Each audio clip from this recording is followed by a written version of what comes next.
వైఎస్ఆర్సీపీ రాష్ట్ర ప్రధాన కార్యదర్శి సజ్జల రామకృష్ణారెడ్డి కామెంట్స్. షర్మిల మాట్లాడిన ప్రతిదానికి సమాధానం చెప్పాల్సిన పని లేదు. సీఎం జగన్మోహన్ రెడ్డిపై వైఎస్ షర్మిలకి ఏమి అన్యాయం చేశారో ఆమెనే చెప్పాలి. తెలంగాణలో పార్టీ కోసం పనిచేసిన వారికి షర్మిల ఏమి న్యాయం చేశారో, దివంగత రాజశేఖర రెడ్డి ఆశయాలు నెరవేరలేదని షర్మిల ఎలా అంటున్నారు? తెలంగాణలో మీ వల్లే కాంగ్రెస్ గెలిస్తే ఆ పార్టీ నేతలు మిమ్మల్ని ఎందుకు వద్దనుకున్నారు? కేవలం వైఎస్ఆర్ కుమార్తె సీఎం జగన్ సోదరి అన్న అర్హతతోనే కాంగ్రెస్ పదవి ఇచ్చింది. ఆరోగ్యశ్రీ ఆ రోజు ఉన్న దాని దగ్గర ఈ రోజు 3000 ప్రొసీజర్స్ ఎట్లా పెంచారు, 25 లక్షల వరకు లిమిట్ ఎట్లా పెంచారు, ఎలిజిబిలిటీ 5 లాక్ పర్ యానం ఎట్లా చేశారు, 80%, 85, 90% దాకా ప్రజలు ఎట్లా కవర్ అవుతున్నారు, కుటుంబాలు కవర్ అవుతున్నాయి. ఇవన్నీ ఇవి నిజం కాదా? ఫీజు రీయింబర్స్మెంట్ అప్పట్లో 30-35 వేలు ఇస్తున్నది, ఈ రోజు 100% ఇస్తున్నది. నిజం కాదా? మరి ఎట్లా అడగలిగారా? ఇక్కడ నేమ్ ఎనీథింగ్. ఎక్కడ రాజశేఖర రెడ్డి గారి ఆశయాలు ఈయన మర్చిపోయారు, వెనక వేసి ఆయన మరింత పదునెక్కించారు, మెరుగుపరిచారు, వాటిని వ్యవస్థీకృతం చేశారు. ఇంక్లూడింగ్ డెలివరీ సిస్టమ్ కిందికి తీసుకెళ్లారు. నేను ఇది ఎక్స్ప్లెనేషన్ లాగా ఇవ్వట్లా, ప్రజలకు చెప్తున్నాం. ఆమె అనే మాటల్లో ఆమె మిగిలిన వాళ్ళు ఎలాగో అంటున్నారు. ఈ రోజు ఈ కేవలం జగన్మోహన్ రెడ్డి గారి చెల్లెలనే ఏకైక అర్హత, రాజశేఖర రెడ్డి గారి బిడ్డ జగన్మోహన్ రెడ్డి గారి చెల్లెలనే ఏకైక అర్హతతో సోనియా గాంధీ వాళ్ళు తెచ్చి ఈ పోస్ట్ ఇస్తే అక్కడి నుంచి ఇక్కడికి వచ్చి ఇమ్మీడియట్ మొదలు పెట్టి రోజు రోజుకు అటాక్ పెంచుతున్న దాంట్లో ఇంత అబద్దాలు కనపడుతున్నాయి. ఇవి ప్రజలు గమనించాలి, ప్రజలకు చెప్తున్నాం. ఇంకో విషయం కూడా చెప్పదలుచుకున్నాం. షర్మిలమ్మ గారికి సంబంధించినంత వరకు 2.5 ఏళ్లు పార్టీ అక్కడ, నాకు తెలిసి 2.5 ఏళ్లు తెలంగాణలో పెట్టేట్టున్నారు, వైఎస్ఆర్ తెలంగాణ పార్టీ. సరే, ఆ స్టేట్కి వెళ్లారు, పార్టీ పెట్టారు. అప్పుడు చాలా మంది అడిగారు, మీ కామెంట్ ఏంది, మీది ఇది అని. ఆమె she chose her path and అక్కడ ఏదైనా చేసినా we wish her all the best అని చెప్పాం.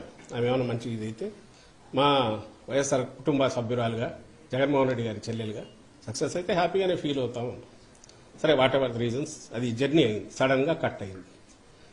ఈ రోజు ఏ మీడియా అయితే ఆమెను ఎత్తుకుని భుజాన్ని ఎత్తుకుని మోస్తుందో, నేను ఈనాడు కానీ, ఈటీవీ కానీ, ఏబిఎన్ కానీ, ఇంకో TV5 కానీ, ఆంధ్రజ్యోతి, ఈనాడు పత్రికలు, ఇవన్నీ కూడా వాళ్ళు ఏ రోజు ఈమెను భుజానికి ఎత్తుకుంటున్నారు, ఏ రోజైతే జగన్మోహన్ రెడ్డి గారి మీద అస్త్రాలు ఎక్కువ పడితే ఆ రోజు మాత్రమే దాన్ని తీసుకుంటున్నారు. తెలంగాణలో గమనించండి, ఆమె అంత చేస్తే జగన్మోహన్ రెడ్డి గారు అన్నవి మాత్రమే హైలైట్ చేస్తారు. ఆఖరున కాంగ్రెస్ ఆమెను పొత్తు పెట్టుకోమని గాని, నువ్వు పోటీ పెట్టొద్దని గాని ఆమెను వచ్చి రిక్వెస్ట్ చేసింది లేదు. కనీసం సెకండ్ రంగ్, థర్డ్ రంగ్ లీడర్స్ అయినా ఆమెంతటా ఆమె స్వచ్ఛందంగా అనౌన్స్ చేసుకున్నారు. రిజల్ట్ వచ్చినాక, అమ్మా నువ్వు చేసినందువల్ల మాకేదో ఇంత మేలు జరిగిందని ఎవరైనా థ్యాంక్స్ చెప్పారా? మరి ఆ సమయంలో ఎవరైనా ఈ పత్రిక, ఈ మీడియా ఎవరైనా పాపం ఈమె ఇంత కష్టపడింది, తను ఎంతో కొంత డెంటింగ్ చేయగలిగిన దేనికి మనం కాంగ్రెస్ పార్టీకి దాన్ని ప్రభావితం ఓట్లు కొన్ని చీల్చగలిగిన దీంట్లో ఉండి త్యాగం చేసిన ఆమె నాయకురాలు కాంగ్రెస్ గుర్తించలేదు. వాళ్ళేమని రాశారా? అసలు తెలంగాణలో ఇర్రెలవెంట్ ఎందుకయింది ఈమె? ఆ రోజు అక్కడ మొదలు పెట్టిన తిట్లు అందరికీ పడినట్టున్నాయి. ఆఖరికి ఇంక్లూడింగ్ ఆ కాంగ్రెస్ తిట్టారు. లాస్ట్లో అదే కాంగ్రెస్ దీనికి ఇది అయ్యారు. ఆ తర్వాత అక్కడ పార్టీ ఇది మూసేశారు. అక్కడి నుంచి ఇక్కడ తెలంగాణలో ఈమె నిజంగా కాంగ్రెస్ కోసం ఎందుకు తిరగలే? కాంగ్రెస్ పక్షాన టీఆర్ఎస్ నిరంకుశమైన దీన్ని ఇచ్చేయాలనుకున్నప్పుడు కాంగ్రెస్ పక్షాన్ని ఎందుకు తిరగలేదు? న్యాయమైన ఇది ఉంది అన్నప్పుడు కాంగ్రెస్ ని తీసుకురావాలనుకున్న దాంట్లో తన రోల్ ఎందుకు ప్లే చేయలే? ఆ రోజు వాళ్ళు ఎందుకు అడగలే? ఓపెన్ గానే వద్దు, మాకు వద్దు, ఇక్కడ ఉండాల్సిన అవసరం లేదు వాళ్ళు ఎందుకు చెప్పారు? చెప్తే ఎందుకు సహించారు? ఇవే ఈ మధ్య ఇటీవల కూడా అక్కడ ముఖ్యమంత్రి రేవంత్ రెడ్డి, ఆయన ఎవరు, Radhakrishna, open heart surgery, open heart with Radhakrishna, RK surgery అని వచ్చింది సార్, ఓపెన్ హార్ట్ విత్ ఆర్కేలో దాంట్లో మాట్లాడుతూ ఏమంటాడు, రాజశేఖర రెడ్డి గారు అప్పట్లో టీఆర్ఎస్ నుంచి మిగిలిన వాటి నుంచి వలసలను ప్రోత్సహించి డిఫెక్షన్స్ ప్రోత్సహించడం వల్ల ఇప్పుడు ప్రకృతి దాన్ని ఎట్లా కేర్ తీసుకోవాలని అట్లా తీసుకుంది. అర్థమేమండి? అంటే ఆయన మరణించింది దానివల్లనే కదా. వేరే మీనింగ్ ఏమొస్తుంది నాకు అర్థం కావట్లేదు. ప్రకృతికి ఈ డిఫెక్షన్స్ సంబంధం ఏముంది? ప్రకృతి ఎక్కడ వర్షం పడి ఆగుతుంది పంటన అయిపోవడానికి? మరి అన్నప్పుడు ఆ పార్టీలో కనీసం అలాంటి పార్టీలో ఈ రోజుకు అక్కడ ఉన్న ఒక వ్యక్తి, అందులో సాక్షాత్ ముఖ్యమంత్రి, ఆ పార్టీ ముఖ్యమంత్రి అక్కడ అంటుంటే అసలు ఎట్లా దాని గురించి ఏమంటారు? ఎందుకు ఈ రియాక్షన్స్ ఎందుకు జరుగుతుంటే మీరు మాట్లాడాల్సినవి ఇవన్నీ ఉన్నాయి. షర్మిలమ్మ గారు మన బిహేవియర్ దానికి సంబంధించి చెప్పాల్సినవి ఏమైనా ఉన్నాయి. అక్కడ నుంచి ఇక్కడికి రావడం ఇక్కడ మొదలుపెట్టారు.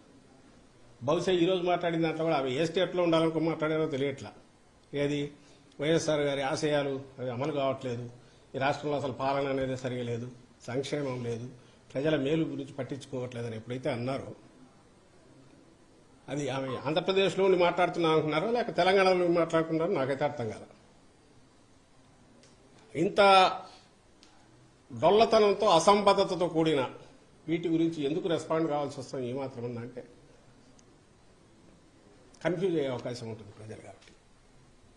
కాబట్టి ఈ జరిగిన దీంట్లో ఏదైనా ఉంటే ఆమెకు ఏదైనా అన్యాయం జరిగిందని అనుకుంటే ఏం ఆశించి ఆమె తన అన్న కోసం తిరిగారో ఆమె చెప్పాలి, ఏం ఆశించి ఆశాభంగం కలిగిందో అది చెప్పాలి.